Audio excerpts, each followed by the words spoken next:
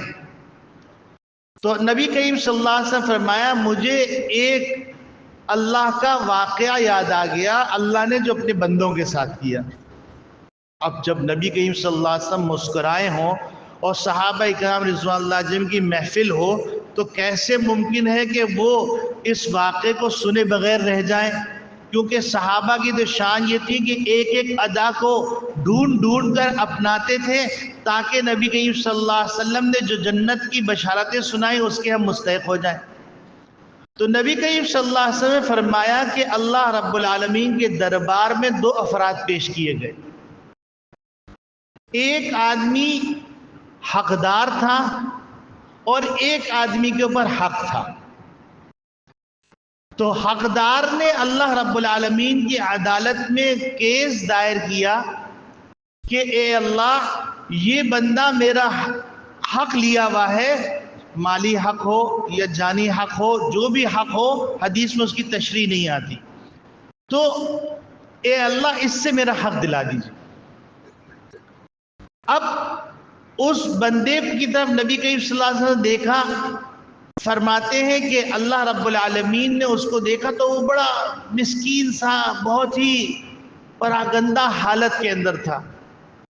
تو اللہ رب العالمین نے ارشاد فرمایا اس کا حق دے دو۔ تو اس نے کہا اے اللہ میرے پاس تو کچھ ہے ہی نہیں۔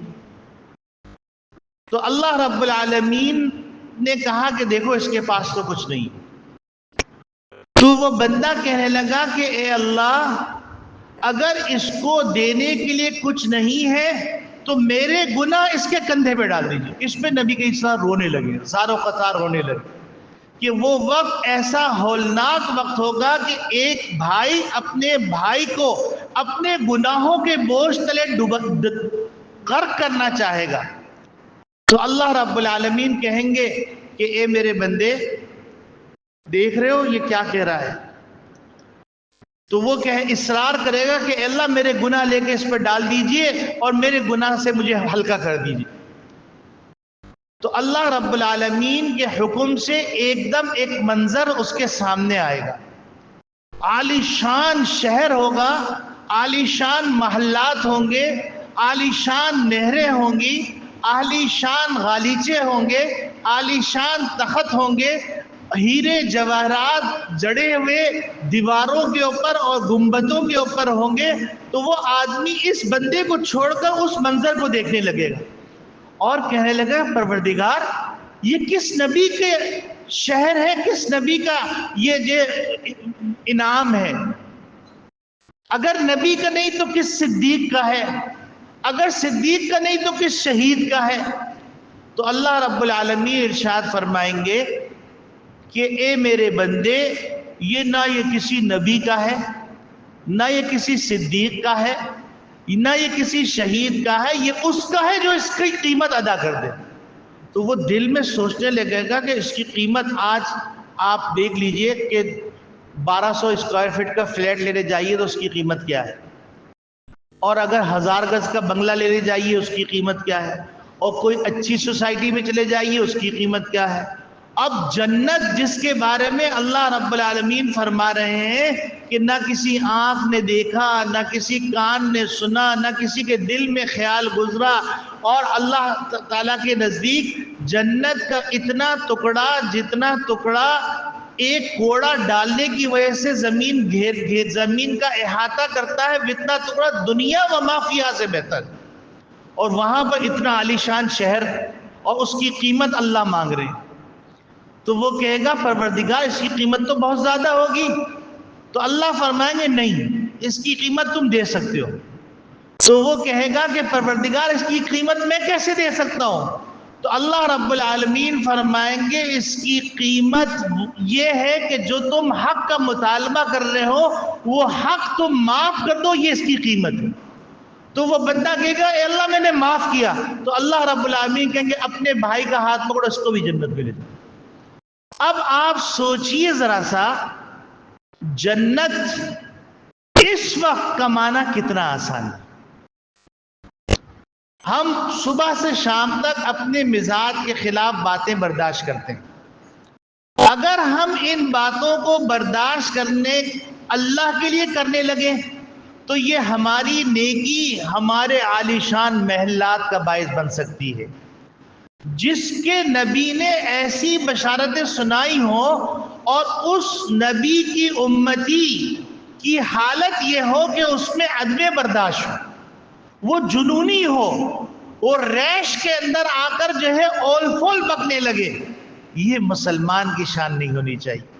ایک دفعہ نبی کریم صلی اللہ علیہ وسلم فرمایا مکمل پہلوان، مکمل پہلوان، مکمل پہلوان، تو صحابہ کرام رضوان اللہ علیہم متوجہ ہو گئے کہ کس کے بارے میں فرما رہے ہیں۔ تو آپ صلی اللہ علیہ وسلم فرمایا مکمل اور کامل پہلوان وہ ہے جو غصے کے وقت اپنے غصے کو برداشت کر لے، اور اس کے اندر صرف اس پہ اکتفا نہیں کیا۔ نبی کریم صلی اللہ علیہ وسلم نے الفاظ کیا فرمائے کہ ایسے غصے کی حالت جس حالت کے اندر اس کے رونگٹے کھڑے ہو گئے ہوں، اس کی گلے کی رگیں تن گئی ہوں، اس کے منہ سے جھاگ نکل رہا ہو، اس وقت وہ اپنے غصے کو قابو کر لے تو اللہ رب العالمین کی طرف سے اس کے بارے میں نبی کی صلی اللہ علیہ وسلم فرمایا اصل پہلوان تو وہی ہے۔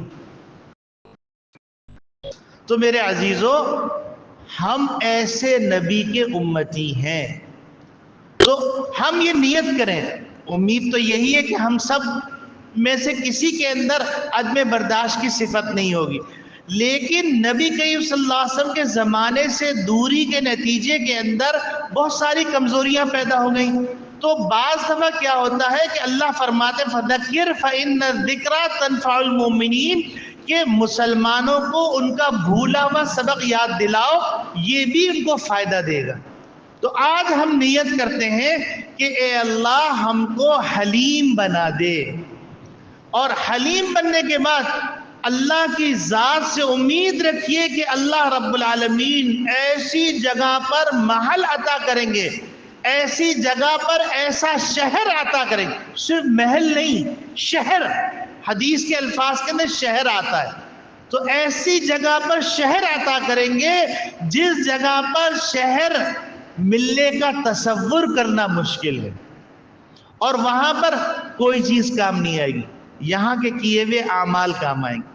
اور نبی کریم صلی اللہ علیہ وسلم نے فرمایا لا یکون فی شیء ان الرفق لا یکون فی شیء الا زانہ، جس کے اندر حلم اور بردباری پیدا ہو گئی وہ چیز کی قدر و قیمت کو بڑھا دیتی ہے۔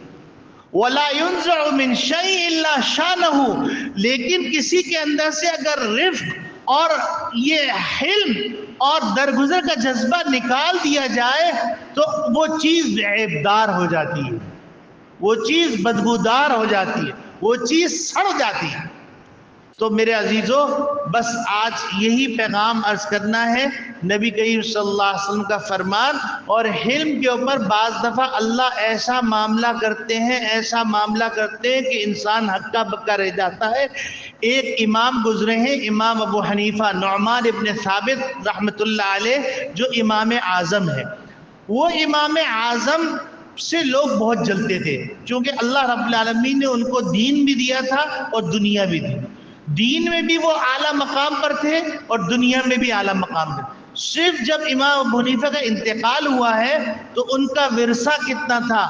52 کروڑ دینار، یعنی سونے کے سکے، یہ ان کا ورثہ تھا۔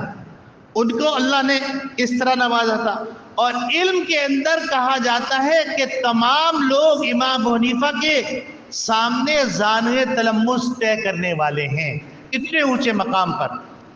امام حنیفہ جس کا یہ مقام ہو تو اس سے جلتے بھی لوگ بہت زیادہ ہیں۔ تو امام ابو حنیفہ ایک دفعہ درس دے رہے تھے، تو درس کے دوران ایک صاحب کھڑے ہوئے امام صاحب کو تکلیف دینے کے لیے، کہنے لگے کہ سنا ہے آپ کی امی بیوہ ہو گئی ہیں، وہ کافی عمر کی ہو چکی تھی۔ تو امام حنیفہ رحمۃ اللہ علیہ فرمایا جی میری امی بیوہ ہو گئی۔ تو کہنے لگے کہ میں آپ کی امی سے شادی کرنا چاہتا ہوں۔ تو امام ابو حنیفہ رحمۃ اللہ علیہ انتہائی حلیم تھے، انہیں فرمایا میری امی عاقلہ ہے، بالغہ ہے، ان سے اجازت لے لوں، اس کے بعد میں آپ کو جواب دوں۔ اور وہ اتنا نالائق تھا، اتنا نالائق تھا، کہیں گے پھر درس کے بعد میں آپ کے ساتھ آپ کے گھر چلتا ہوں۔ امام صاحب نے وہ گستاخی بھی برداشت کی، اور درس کے بعد کہا چلیے امام صاحب آگے آگے جا رہے ہیں، وہ پیچھے پیچھے جا رہا ہے، اور کچھ جملے بھی کس رہا ہوگا چونکہ بغض بھرا ہوا تھا، تو ایک دم گرنے کی آواز آئی، تو امام صاحب نے مڑ کے دیکھا تو اس کا سر تن سے جدا ہو چکا تھا، تو امام صاحب نے فرمایا قتلہ حلمی، اور ایک روایت میں قتلہ صبری، میرے حلم اور میرے صبر نے اس کو قتل کر دیا۔ تو اگر ہم حلیم بنیں گے تو اللہ خود انتقام لینے آئے گا۔ تو میرے عزیزوں، ہم آج سے اپنے گھر کے ماحول، اپنے بچوں کی تربیت کے اندر حلم کو خاص طور سے فوکس کریں، خاص طور سے فوکس کریں، اور بچوں کے اندر برداشت کا مادہ پیدا کریں۔ اللہ رب العالمین یہ صفت میرے اندر پیدا فرمائے، میری نسل کے اندر پیدا فرمائے، میرے بہن بھائیوں کے بچوں، میرے قیامت تک کے آنے والی نسلوں، اور ہم سب مسلمان بھائیوں کی اندر، ان کے گھر والوں کے اندر، ان کی نسلوں میں یہ صفت پیدا فرمائے۔ وآخر دعوانا ان الحمدللہ رب العالمین۔